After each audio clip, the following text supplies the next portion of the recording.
মানুষ আঘাত দিল এই যে আমারে, তার ভাবনায় পড়ে থাকি চাঁদের আলোয় বসে। এখন সে যে অন্যের ঘরে থাকে অন্যের সাথে। শখের মানুষ তোর কারণে রয়ে গেলাম একা, আর হবে না দেখা রে বন্ধু, আর হবে না দেখা।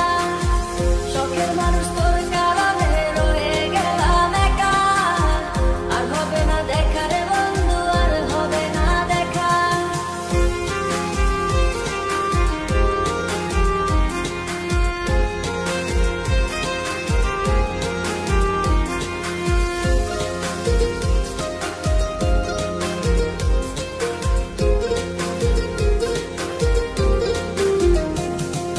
যত্ন করে রেখেছিলাম আমার বুকের ভিতর, বুঝিনি তার আশা ছিল অন্য কারো উপর। আমার জীবনটাকে সে করে